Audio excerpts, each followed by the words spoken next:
So when I first bought this place, this pond had no algae, nothing on it at all. I have no idea what the previous owner had been doing to maintain it, other than there was a bunch of grass carp in here, and the grass carp do not like to eat this fibrous algae, but they will if there's no other food source within the pond. And there were too many grass carp in here, and they were stripping the pond so clean that there was nothing at all growing in it, and I didn't even know how they were eating, because when the pond would settle in like August with no water flowing through it, you could see the bottom all the way through here, and you could see no green anywhere, nothing but brown. And I talked to Ohio Department of Natural Resources, and they said, too many grass carp. You need to get rid of one. He said it's a very common issue for people to put grass carp in these ponds, and the control of the pond is really good. When the grass carp are 12 inches, 16, 18 inches, but once they hit, say, 24, 30 plus, then they just strip the pond clean and everything goes out of balance. And I know there was a minimum of 3 grass carp in here that were all at least 36 inches long, and 2 kois that were at least 24, and those are all plant-eating fish. So we ended up getting rid of 1 grass carp. It was 38 inches long. First year we saw just a little bit of fibrous algae starting to grow from the bottom up, barely making the surface, just here and there. Now last year we started seeing some of the stuff on the surface, but in small amounts, just a little bit in the corner here, a little bit over there, and just a little bit over there, and that's it. Well, this year, it's threatening to take over the whole pond. I mean, look at this. We're only in the first week of May. I've never even seen this stuff develop until July or August in the past. So we got a real problem here. Now, the reason why this stuff grows, I did enough research to find out. Weeping willow. Weeping willow.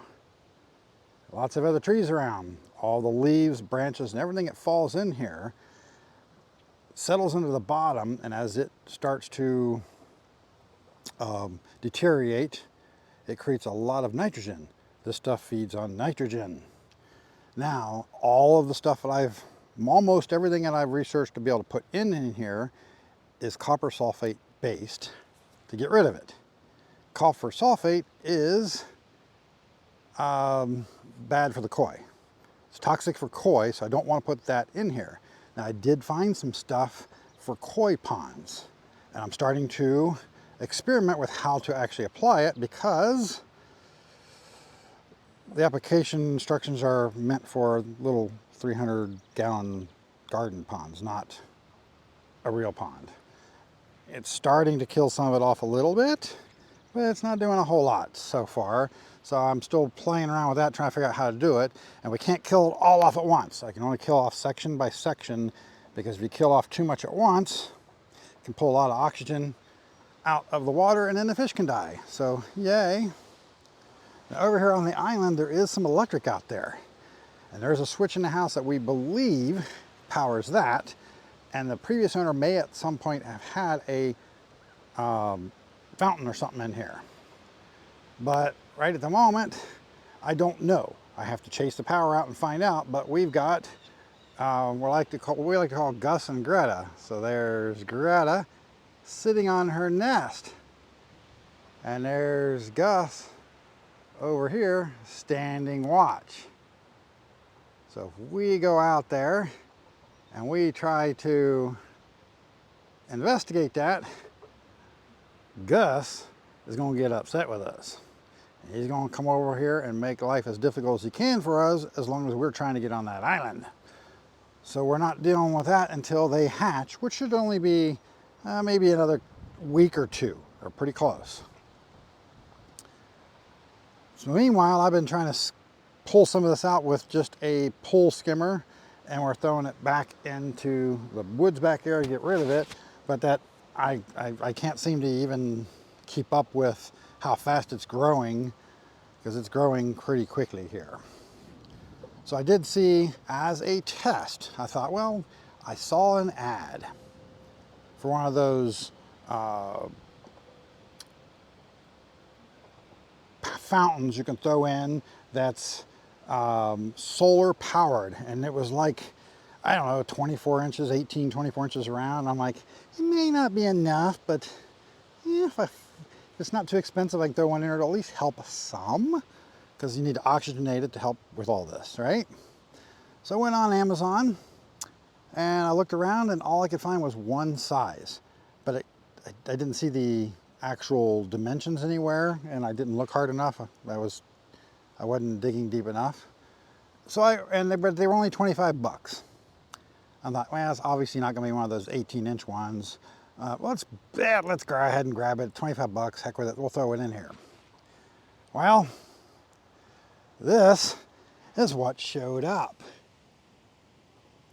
I thought, well, I already got it. Might as well throw it in there. What the heck? So, with that in there, yeah, we should clear this up in no time, huh? But if anybody watching actually has any real world experience, actually knows what they're talking about, not just speculation, comment below. What the heck do I need to do with this beyond the research I've already been doing? Knowing that there's koi in here, and we don't want to kill off the koi. So I did forget to mention, for anybody who does want to try to pipe in and help us out, that this water in here is not like, say, captured or stagnant, if you will. I'm not sure what the correct terminology is, but every time it rains, this area over here drains into this pond right here through a drain here, and then it outflows down through a little ditch here and a couple of pipes at the other end. So there's always water flowing through it, which generally keeps the water in here fairly cloudy during any rainy parts of the year. And if we try to color this with any of the colorant to keep this stuff from growing, we'll just have to be constantly adding it in to make up for the fact that there's always water flowing in and out of it.